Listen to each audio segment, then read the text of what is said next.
Kalau di sana sini masih ada bolongnya, saya pikir wajar. Ini kayak bayi ya yang baru belajar berjalan, otomatis jatuh dong. Filosofi dari makan bergizi gratis yang pertama adalah meningkatkan gizi masyarakat Indonesia. Seperti apa sih sebenarnya pengawasan ketika akan didistribusikan? ASN itu ada tiga orang di tiap dapurnya, salah satunya adalah ahli gizi. Kepala Badan Pangan itu sudah menyentil kalau serangga dimasukkan. Karena di beberapa daerah memang ada yang mengkonsumsi. Saya makan serangga, Mbak. Ternyata juga banyak penipuan di bawah. Wah nanti kamu dijanjikan ya bekerja di dapur. Sudut Dengar Parlemen. Hai, kamu lagi dengerin dan nonton Sudut Dengar Parlemen tentunya sama Nadia Kanaya. Nadia balik lagi dengan informasi yang hangat soal makan bergizi gratis. Ini program dari Presiden dan Wakil Presiden Bapak Prabowo dan Mas Gibran Rakabuming Raka yang kemarin dibawa waktu kampanye dan realisasinya sudah dijalankan di beberapa daerah. Polemiknya udah mulai rame nih. Nah, kita bahas ya. Sudah ada Buni Hayatul Wafiroh, Wakil Ketua Komisi 9 DPR RI yang menemani Nadia di Sudut Dengar Parlemen. Halo Mbak Nadia. Apa kabar Ibu? Baik, alhamdulillah. Terima kasih ya sudah meluangkan waktu di sudut Thank you for having me. Terima kasih. Thank you juga. Langsung straight to the point. Gimana nih Bu? Ya. Semangatnya oke, tujuannya bagus. Tapi polemiknya udah mulai kerasa, udah mulai banyak. Makan bergizi gratis ini. Bukankah kita bisa memperbaiki sesuatu kalau kita mendapatkan problem? Oke, berarti ini bisa sebenarnya dengan ini kita bisa belajar. Ya. Saya melihat memang kalau kita melihat program ini adalah program yang luar biasa. Di banyak negara sudah dilakukan, bahkan di negara-negara tertentu ini sudah dilakukan 100 tahun, bahkan sudah puluhan tahun dilakukan. Dan kita ingin mencontoh itu dan saya melihat semangatnya seperti Mbak Nadia katakan, semangatnya ini luar biasa sekali semangat untuk melakukan program ini dan bayangkan nanti akan ada ribuan anak di Indonesia. Kalau kita lihat ya bahwa di beberapa tempat sampai mereka tidak pernah makan yang namanya telur, nggak pernah makan namanya ayam, sampai mereka berpikir wah ini harus saya bawa pulang begitu ya. Iya. Nah ini berarti makanan ini benar-benar makanan yang mereka impikan, makanan yang kita berharap kedepannya bisa meningkatkan gizi mereka. Kalau di sana sini masih ada bolongnya, saya pikir wajar. Ini kayak bayi ya yang baru belajar berjalan, otomatis jatuh dong. Iya. Otomatis di sana sini ada lecet dong. Iya. Bukan berarti kalau seperti itu kita biarkan bayinya untuk tidak belajar berjalan. Tapi kita ajari untuk berdiri tegak dan bagaimana berjalan dengan yang lebih baik lagi. Begitu juga dengan program ini.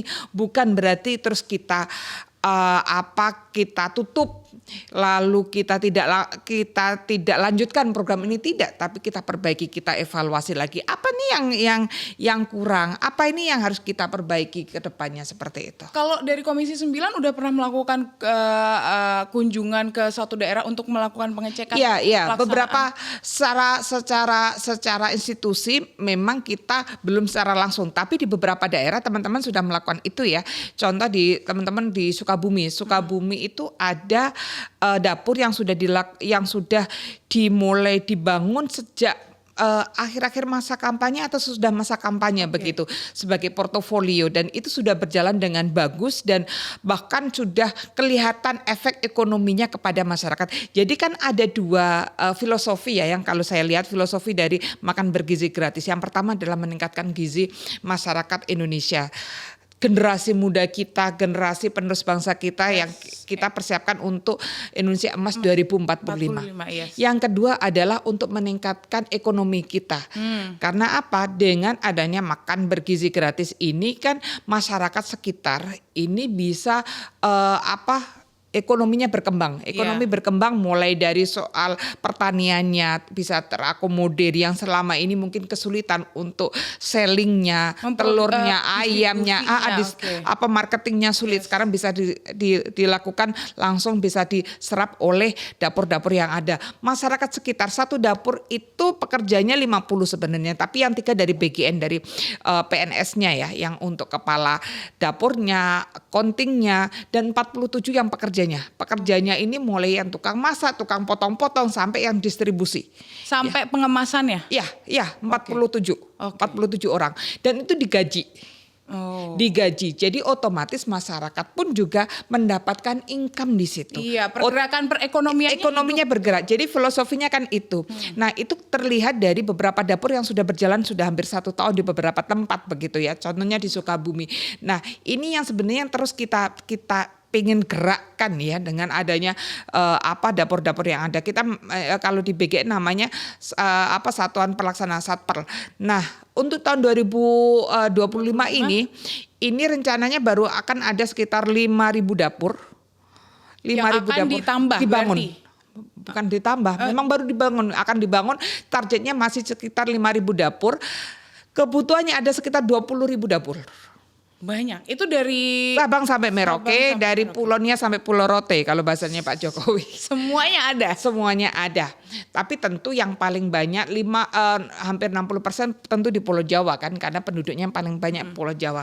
Jadi begitu. Jadi akan untuk tahun 2025 ini akan hanya sekitar 5.000. Bisa jadi bertambah karena dengan anggaran mungkin akan bertambah, bisa jadi bertambah anggarannya. Anggarannya sekarang masih 71 triliun.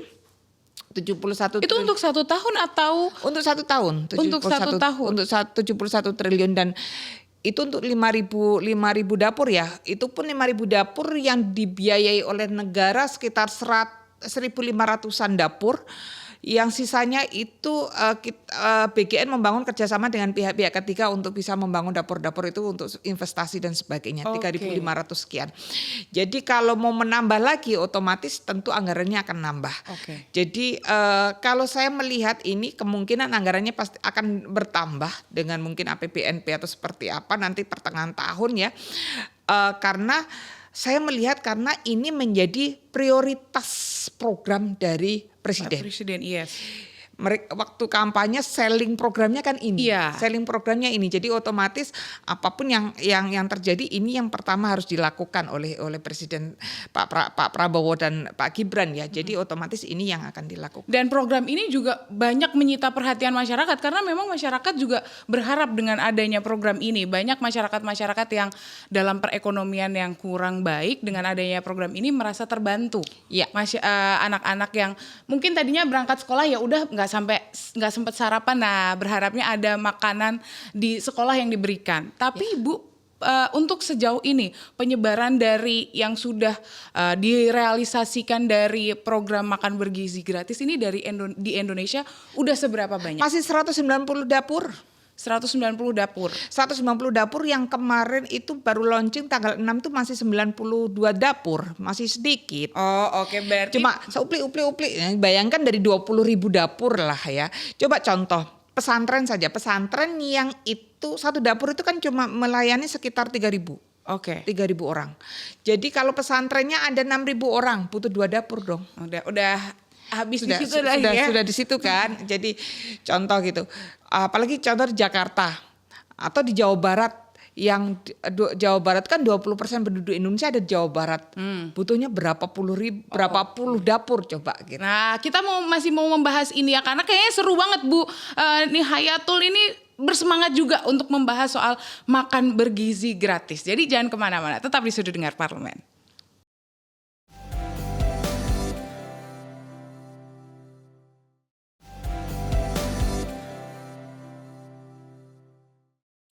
Kembali lagi di Sudut Dengar Parlemen, masih sama Nadia Kanaya dan Bu Nihayatul Wafiroh. Kita masih mau membahas soal makan bergizi gratis. Semangatnya udah luar biasa, semangat masyarakat untuk bisa menerima juga luar biasa tinggi antusiasnya. Tapi permasalahannya sudah mulai banyak nih Bu yang keluar-keluar nih. Mulai dari kemarin katanya sempat ada informasi di media kalau ada keracunan. Nah, untuk hal-hal seperti ini kan udah memberikan keraguan di masyarakat. Nah, untuk hal ini seperti apa sih sebenarnya pengawasan ketika akan didistribusikan? Tadi kan Ibu menyampaikan ada badan pengawas juga yang tergabung dalam dapur itu. Jadi kan sekarang ini proses di BGN itu proses untuk merekrut PNS. Oke. ASN ya, ASN, merekrut ASN. ASN itu ada tiga orang di tiap dapurnya, salah satunya adalah ahli gizi. Oke. ahli gizi yang mereka harus melihat salah satunya kualitasnya. Adapun bisa jadi di dapur yang ini memang belum ada atau seperti apa, tapi itu menjadi catatan bagi kami kenapa itu bisa terjadi. Dan memang kita masih akan rapat untuk detailnya seperti apa. Nah, keracunan itu memang harus complicated ya, harus dilihatnya apakah dari bahannya, apakah dari pengelolaannya, apakah dari distribusinya atau seperti apa. Karena distribusinya berbeda kan. Jadi kalau anak PAUD nih jam 7 nih. Karena anak PAUD kan sekolahnya jam 7 sampai jam 10. Ya.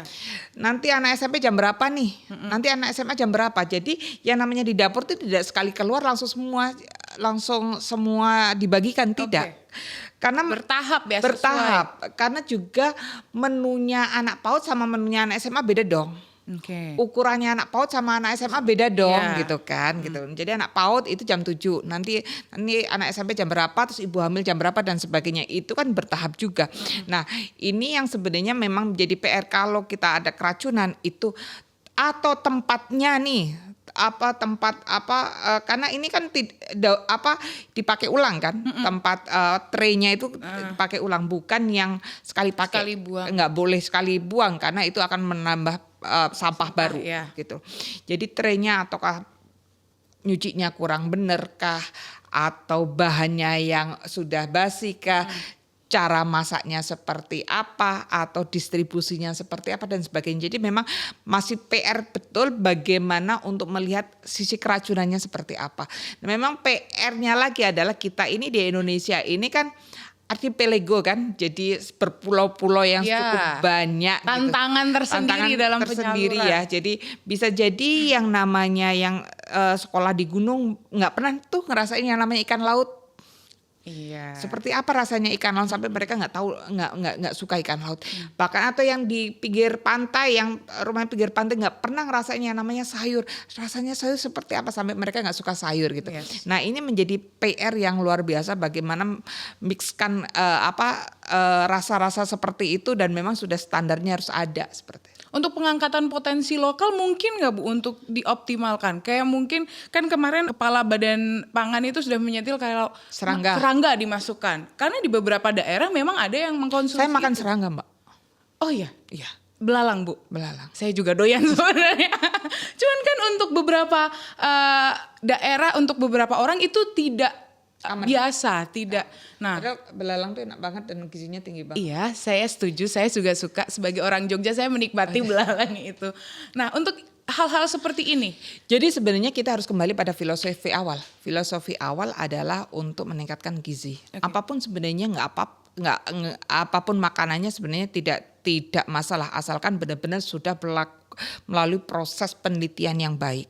Melalui proses penelitian yang bagus sehingga memunculkan oh iya nih jenis makanan ini aman untuk dikonsumsi dan gizinya memang baik gitu loh. dan cukup sesuai kadar. Dan karena kita ini di Indonesia ini kan sangat beragam macam-macam gitu kan. Jangan paksa contoh nih. Oh ternyata kita ingat betul beberapa puluh tahun yang lalu di daerah Papua itu ada yang kelaparan karena apa? Masyarakat di sana dipaksa untuk makan nasi. Iya. Padahal di sana itu tidak penghasil beras, penghasilnya sagu. Iya, saya setuju itu. Padahal di sana penghasilnya sagu ya. Kenapa mereka nggak dikasih sagu saja yang mereka penghasilnya di situ? Mereka akhirnya makan nasinya beli dan ketika mereka nggak punya uang ya mereka akhirnya kelaparan karena mereka tidak terbiasa dengan makan sagu gitu loh. Nah sebenarnya potensi seperti ini potensi lokal yang harus diangkat sepertinya. Jadi kalau saya melihat orang biasanya wah nanti dimasukkan serangga dan sebagainya padahal nggak tahu yang namanya belalang tuh enaknya pol gitu kan. Iya. Digoreng keripik gitu kan sama nasi aduh enak banget sama sambal gitu loh. Panas-panas ya Bu. Makanya di pinggir sawah gitu enak banget tuh. Nah ini sebenarnya potensi-potensi tersebut saya pikir pasti di beberapa daerah pasti ada potensi-potensi seperti itu. Nah ini tantangan juga untuk BGN untuk melakukan penelitian. Kita sudah punya kok lembaga-lembaga riset yang bisa melakukan penelitian seperti itu. Kita punya Badan Pengawas Obat dan Makanan juga kok yang bisa dilibatkan untuk melihat bahwa ini makanan ini gizinya bagaimana dan potensinya seperti apa, aman atau tidak dan sebagainya. Itu kan bisa dikerjasamakan juga. Gali potensi yang ada sehingga memang benar-benar kita menghargai potensi lokal dan filosofi awal untuk memberikan gizi yang baik untuk masyarakat, untuk anak-anak kita itu benar-benar tercapai. Kita kan sejauh ini fokus untuk pemberian di sekolah-sekolah. Tapi untuk yang pertama Bu, sebenarnya kriteria sekolah seperti apa yang akan menjadi, ini yang harusnya diutamakan gitu. Nah kemarin ada yang lucu, jadi kebetulan ada temen yang dia mempunyai sekolah swasta. Mempunyai sekolah swasta yang mereka memang sebenarnya mereka sudah punya daily lunch ya. Oke. Daily lunch yang mereka begini, wah jangan dipaksa dong kita untuk ikut ini. Karena kan ini kan makanannya sekitar cuma 15.000. 10.000 bahkan? Enggak, 10.000 itu hanya bahannya. Oh bahannya itu. Jadi bukan kita kayak di catering, beli, kayak di warteg, beli 10.000 dapat apa? Enggak, 10.000 itu bahannya. Karena untuk pekerjanya itu biaya pekerja berbeda. Oke, berarti 15.000 ya? Around 15.000 karena dengan biaya pekerja. Oh. Nah itu yang sering salah persepsikan masyarakat. Dikiranya kayak beli di warteg 10.000 dapat apa? Tidak, 10.000 itu beli bahannya.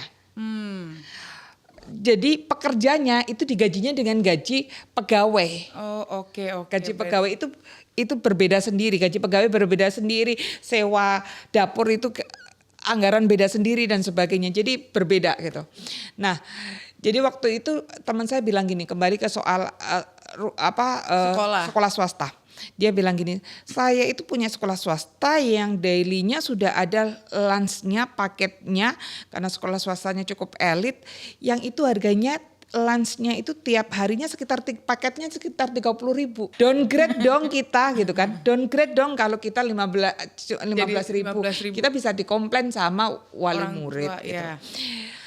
Mereka sebenarnya juga dapat surat dari Kementerian Pendidikan gitu loh untuk ini. Terus akhirnya kita juga sampaikan ke BGN, jangan diharuskan kalau seperti ini. Sudah punya paketan makan siang, makan ini, terus tiba-tiba suruh itu kan gitu. Kenapa nggak uangnya untuk yang lain saja gitu loh. Tapi sebenarnya pada dasarnya ini memang untuk semua masyarakat. Jadi waktu itu saya tanya, ini untuk ibu hamil dan anak sekolah. Yes. Atau ibu hamil sampai anak sekolah, ini berbeda. Yeah. Kalau ibu hamil dan anak sekolah, itu kan ibu hamil habis itu putus, habis itu ke anak sekolah. Yeah. Tapi kalau ibu hamil sampai anak sekolah berarti kan ada kontinuitasnya. Yeah. Karena kalau untuk yang stunting, itu kan harus intervensinya sampai maksimal umur 2 tahun kan. Jadi ternyata ibu hamil sampai anak sekolah, bukan ibu hamil dan anak sekolah, itu berbeda. Oke, saya mau menanyakan kembali sebenarnya. Jadi sasarannya yang diutamakan sekolahnya seperti apa kriterianya? Tapi Bu jangan dijawab dulu karena harus cut dulu Bu. Jangan kemana-mana, tetap di Sudut Dengar Parlemen.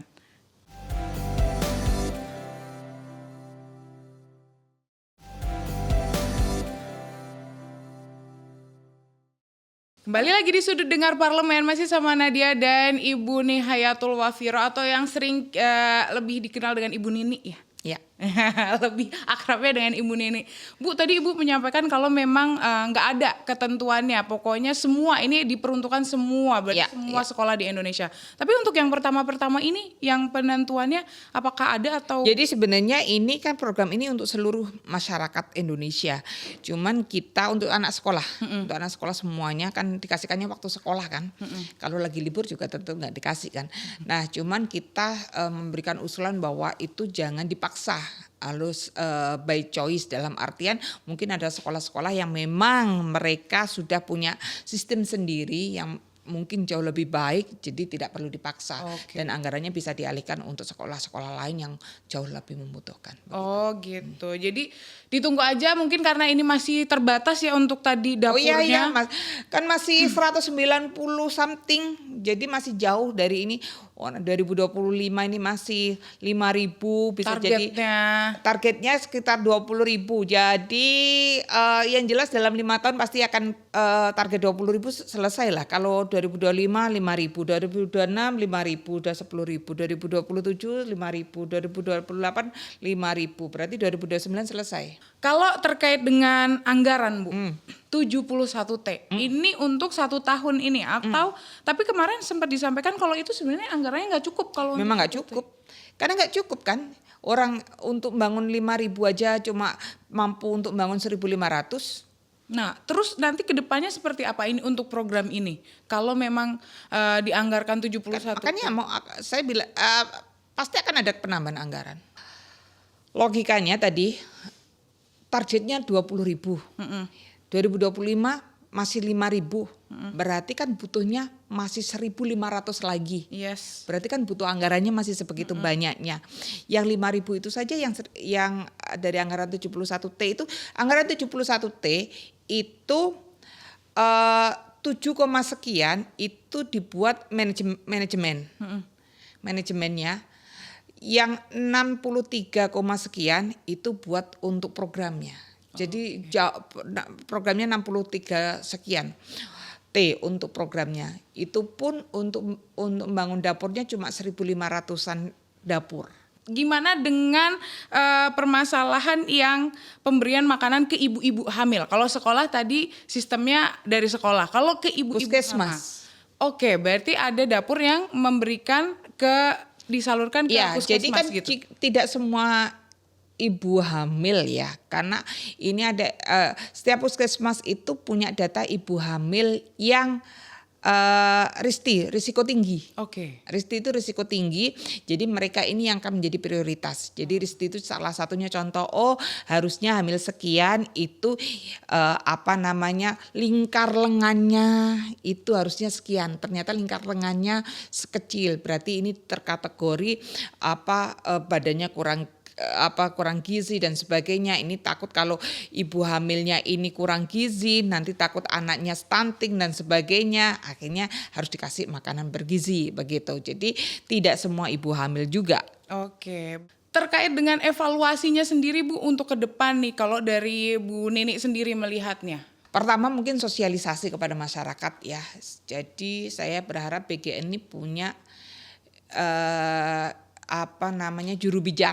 juru bicara sehingga yang nantinya persoalan di masyarakat itu terjawab ya, karena kita berpikirnya kan di masyarakat tuh berpikir bahwa ini kayak catering di Iya, karena masyarakat melihatnya seperti itu loh. kayak catering kita di kondangan nih, saya biasa menyiapkan catering 10.000 orang dan sebagainya, padahal enggak. Yang namanya nanti kalau sudah ada dapur, yang namanya bahannya untuk masak itu belinya harus di e-katalog. Oh, berarti Harus di e-katalog, dan yang bisa daftar di e-katalog hanya 2. Pertama koperasi, yang kedua BUMDes, Badan Usaha Milik Desa. Gitu. Oke. Jadi tidak sembarangan, saya ini ngelola dapur, saya belajar ke pasar kayak orang-orang catering gitu, gak bisa. Belanjanya harus di e-katalog. Oke, berarti pengawasannya dari hal itu pun sudah dimulai sebenarnya ya. Jadi orang berpikir bahwa saya ini mau ikut membuka dapur nih. Mau buka dapur, saya biasa ngurus 1.000 catering untuk di pernikahan gitu contohnya. Beda keperuntukannya. Habis itu saya biasa belanja di sini-sini, tidak. Karena satu, dapurnya itu harus standar BGN. Yang kedua, pekerjanya itu harus melibatkan masyarakat sekitar, dan itu harus dari BGN juga, harus ada pegawai dari BGN 3 orang kan, yang dari accountingnya, yang dari badan gizinya juga, yang ahli gizi. Yang ketiga, supply chain-nya itu harus belinya dari e-katalog. Jadi tidak sembarangan ya pemirsa dan pendengar. Jadi harus e-katalog. E-katalognya siapa yang bisa daftar e-katalog? Itu makanya untuk menggerakkan masyarakat sekitar itu kepala desanya harus bikin BUMDes, daftar di e-katalog. Dan tidak sembarangan orang bisa daftar e-katalog kan, itu butuh keahlian, butuh orang yang tahu bagaimana masuk daftar e-katalog. Yang keempat, juga tidak bisa sembarangan bangun dapur, karena harus dilihat titik koordinatnya. Ternyata bangun dapur di situ. Ternyata orangnya di desa tersebut ternyata masyarakatnya kurang dari yang sekolah kurang dari 3.000. Oke, berarti itu ketentuan kriteria banyak. Panjang saudara, ternyata masih panjang untuk membuat jadi pembahasan tidak sembarangan ini ya. gitu. Iya. Saya sudah capek Mbak, jadi sudah capek banget diminta bahwa saya mau bantu ini, saya biasa catering orang ini bukan kayak catering. Bu, berarti masih banyak yang beranggapan kalau ini dibisniskan. Nah, orang seperti itu, orang berpikirnya bahwa ini seperti catering yang bisa gini, yang bisa itu. Makanya saya tadi katakan bahwa BGN harus punya juru bicara yang Juru bisa bicara menjelaskan yang ke menjelaskan. masyarakat, Yes, setuju. yang bisa menjelaskan ke masyarakat. Yang kedua butuh sosialisasi ke masyarakat ya untuk menjelaskan bahwa begini begitu, karena juga ada beberapa kasus yang ada mungkin anaknya dikasih makan nanti bawa pulang ya gitu, bawa pulang ya dititip begitu. ya. Ternyata juga banyak penipuan di bawah, wah nanti kamu dijanjikan ya bekerja di dapur. Udah ditarikin duit, ada juga dijanjikan, nanti kamu kerjasama dengan dapur dan sebagainya bisa jadi suplainya dan sebagainya, macam-macam. Jadi jangan tertipu masyarakat, cari informasi langsung di websitenya PGN. Jadi semuanya harus terverifikasi begitu. Jadi ini bukan pekerjaan catering. Oke. Ini pekerjaan swadaya masyarakat yang itu melibatkan banyak orang, melibatkan sistem negara, dan memang harus administrasinya memang harus jelas. Oke, Bu, terakhir kapan nih kira-kira Komisi 9 akan melakukan rapat dengan Badan Besok Senin. Oke, berarti kita akan mendengar dan melihat Kayaknya tertutup. Oh, tertutup. Ya udah, mungkin nanti kita undang lagi Bu Nini buat menanyakan gimana Bu untuk pembahasannya. Apakah benar nanti akan ada anggaran tambahan untuk Kayaknya makan besok kalau bergizi? belum anggaran deh. Lebih ke sistem yang menjawab serangga-serangga ini ya? Ya nggak banyak sih agendanya, pasti banyak sekali yang soal macam-macam yang sudah berjalan, juga evaluasi soal kemarin ada yang keracunan dan yang lainnya. Oke. Kita berharap semoga Komisi 9 juga bisa memberikan pengawasan agar makan bergizi gratis ini benar-benar bisa berjalan sesuai dengan semangat awal dari Presiden di pemerintahan 2024-2029 ini. Sekali lagi terima kasih Bu Nini sudah meluangkan waktu. Terima kasih juga buat yang sudah mendengarkan dan menyaksikan Sudut Dengar Parlemen. Terus tonton Sudut Dengar Parlemen di episode selanjutnya. Saya Nadia dan kerabat kerja yang bertugas undur diri dan bye.